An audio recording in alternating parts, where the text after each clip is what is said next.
लोग अल्लाह को थ्रोन पर बैठा हुआ मानते हैं, उस तरह नहीं जैसा हम बैठते अरे हैं, किसने लेकिन कब अलग कहा कि कैफियत में बैठा हुआ है मानते हैं। थ्रोन पे? किसने कहा थ्रोन पे बैठा हुआ है? इस पूरी स्ट्रीम में कभी किसी ने कहा है कि अल्लाह ताला थ्रोन पे बैठा हुआ है? वे आप किसी लोग की ने बहुत कहा सारी है? वैरायटी है, बहुत सारी वैरायटी है आप लोग बैठा की। बैठा किसने कहा कि स्ट्रीम बैठा हुआ है? तो क्या है? अर्श पर तो क्या है? वैरायटी तो हनफियों में, क्या हनफी मुतजली नहीं होते हैं? वैरायटी की बात कर रहे हो तो क्या हनफी मुतजली नहीं होते हैं? इब्ने उसमें आप मुतज़िली हैं। बताएं, क्या ऐसे लोग नहीं है जो फिक में हनफी हैं और अकीदे में मुतजली हैं? ऐसे लोगों को आपको बताओ, मैं ऐसे कितने लोग हैं जो फिक में हनफी हैं और अकीदे में मुतजली हैं? नहीं, आप इसका बैठना वाला बताइए, आपका तो किधर ये गया वैरायटी बैठना? होती कि नहीं होती? नहीं नहीं, वैरायटी की बात कर रहे हो तो मैं आपको बताऊं हनफियों में कितनी वैरायटी है। बैठने वाला किधर, तो बताइए आप। हनफियों में बरेलवी देवबंदी नहीं होते हैं, ये क्या वैरायटी है? देवबंदी भी अपने आप को हनफी कहते हैं, बरेलवी भी अपने आप को हनफी कहते हैं, तो ये वैरायटी है कि नहीं है? लेकिन आप सब मोहम्मद इब्न अब्दुल वहाब अरे का जो फॉलोअर बात कर बोलते रहे हैं, हो तो क्या वैरायटी की, उस वैरायटी पर है? बात करो ना पहले। यहाँ वहां काहे भाग रहे हो? आप कह रहे हो हम लोगों में बहुत वैरायटी होती है।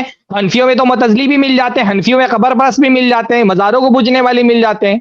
हनफियों वो में तो वैरायटी नहीं है? वो तो मोहम्मद इब्न अब्दुल वहाब की शैतानी तौहीद के हनफियों अकॉर्डिंग में बोल रहा हूँ वैरायटी ना। है कि नहीं है? मैं वैरायटी की बात कर रहे हो, हनफी में वैरायटी है कि नहीं है ये पूछ रहा हूं मैं। इब्ने उस्मैन को तो मानते हैं आप अरे ना? इब्ने हनफियों उस्मैन को में तो मानते वैरायटी हैं है आप। कि नहीं है ये मैं पूछ तो रहा हूं मैं। देवबंदी हूँ। यहाँ वहां कहा जा रहे हो? मैं हनफियों तो में मानता ही वैरायटी है नहीं कि हूँ नहीं भाई, है? तुम कह रहे हो कि मैं वैरायटी मानना होती है तो हनफियों पता में हूँ। वैरायटी।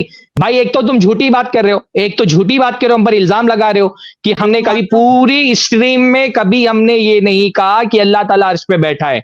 एक झूठी बात हमारी तरफ मंसूब कर रहे हो, और जब हम उसका रद्द कर रहे हैं तो आप कह रहे हो आप लोगों में वैरायटी होती है। तो अच्छा, वैरायटी अल्लाह का आप हाथ लोगों नहीं में नहीं मानते? होती है? अल्लाह का हाथ नहीं झूठ क्यों मानते बोला? आप? आप पहले से रुजू करो, आप पहले से अल्लाह का रुजू हाथ करो। नहीं अगर मानते? हमने पूरी स्ट्रीम में कब कहा है? आप सबूत ला करके दो, कब हमने कहा कि अल्लाह अर्श पे बैठा हुआ है? कब कहा है हमने स्ट्रीम में कि अल्लाह ताला अर्श पे बैठा हुआ है? ठीक है, नहीं बोलते तो अच्छी बात है। अब अल्लाह का कब हाथ हमने बताइए। कहा? तो झूठ क्यों? तो वापस लो, वापस लो अपनी बात को। वैरायटी वाली बात कहां से लेकर के आ गए आप? ठीक है, वापस लेता हूँ। अब अल्लाह का हाथ वाला हाँ बताऊं? बस, आप बताओ क्या बोलना है, क्या दलील अल्लाह लेके का आए हो हाथ। आप, लाओ। अच्छा, ये बात मैं वाज़ेह कर दूं, अल्लाह अर्श पे मुस्तवी हम मानते हैं, लेकिन बैठा लफ्ज हम लोगों ने नहीं इस्तेमाल किया है जी।